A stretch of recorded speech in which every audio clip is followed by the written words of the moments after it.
तो आज का हमारा विषय है टाइम ट्रैवल, मतलब समय यात्रा। बहुत सुना है, फिल्मों में देखा है, पर क्या ये सच में मुमकिन है? विज्ञान क्या कहता है इस बारे में?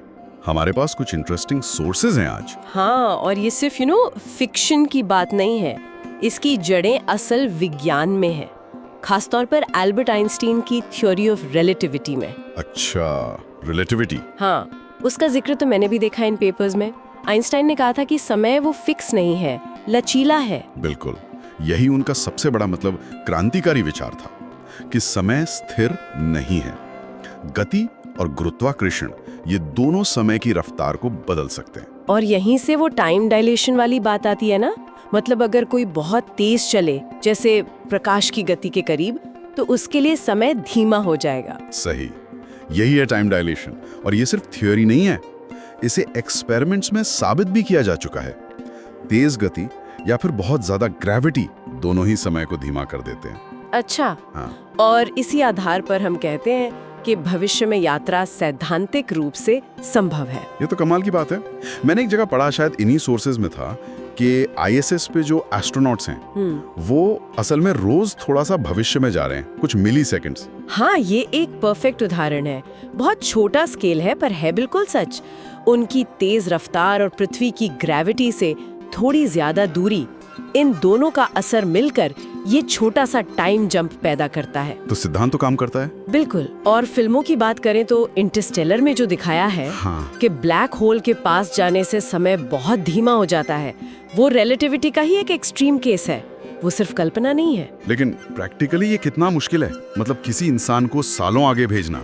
सोर्सेज में एनर्जी की बात भी है। हाँ, वो सबसे बड़ी चुनौती है। असल में भविष्य में लंबी छलांग लगाने के लिए या तो आपको अविश्वसनीय स्पीड चाहिए, लगभग प्रकाश की गति जितनी, या फिर किसी ब्लैक होल जैसी भारी चीज के पास जाना होगा।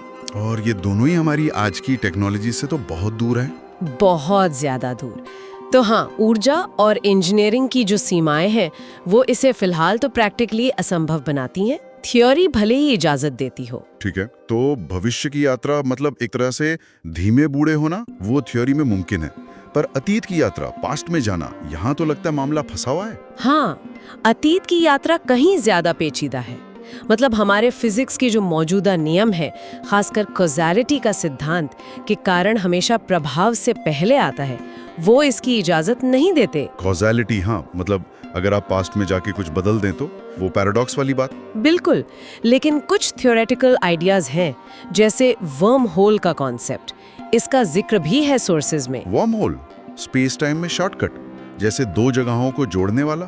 क्या ये दो अलग अलग समयों को भी जोड़ सकते हैं? थ्योरी तो यही कहती है, मतलब गणितीय रूप से ये संभव हो सकता है कि वर्म होल स्पेस टाइम में एक सुरंग की तरह काम करें, जो न सिर्फ दो दूर की जगहों को बल्कि शायद दो अलग अलग समयों को भी जोड़ दें। लेकिन ये सिर्फ थ्योरी है। हाँ, और इस थ्योरी पर बहुत सारे सवाल हैं। पहली बात, हमने कभी कोई वर्म होल देखा नहीं है। दूसरी बात, उन्हें अगर बना भी लिया जाए तो उन्हें स्थिर रखने के लिए एक खास तरह के एग्जॉटिक मैटर की जरूरत होगी, जिसके बारे में हमें कुछ भी नहीं पता, वो शायद मौजूद ही ना हो। अच्छा, तो मतलब टेनेट या एवेंजर्स एंड गेम जैसी फिल्मों में जो दिखाते हैं, जैसे वो टाइम रिवर्स करना या क्वांटम रेल्म से पास्ट में जाना, वो सब असल साइंस नहीं है? फिलहाल के लिए तो नहीं। सोर्सेज भी यही कहते हैं कि ये दिलचस्प साई-फाई कॉन्सेप्ट्स हैं, पर स्थापित भौतिकी पर आधारित नहीं है। अतीत की यात्रा में सबसे बड़ी दिक्कत वो कॉज़ैलिटी वायोलेशन ही है। अगर आप अतीत बदलते हैं तो उसका असर क्या होगा? ये एक बहुत बड़ा विरोधाभास है।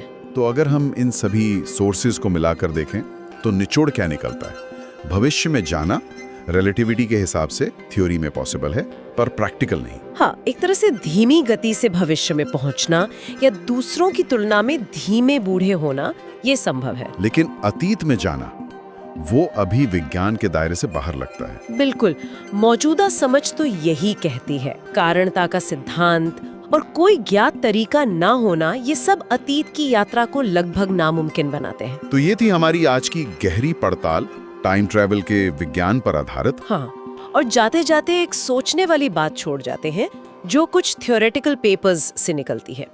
विज्ञान तो लगातार बदलता रहता है, विकसित होता है। सोचिए, अगर कभी भविष्य में किसी तरह वर्म होल जैसी कोई चीज सच में बन गई और हम उसे इस्तेमाल कर पाए, तो स्पेस टाइम और कारणता के बारे में हमारी आज की पूरी समझ का क्या होगा, ये सोचना ही कितना रोमांचक है।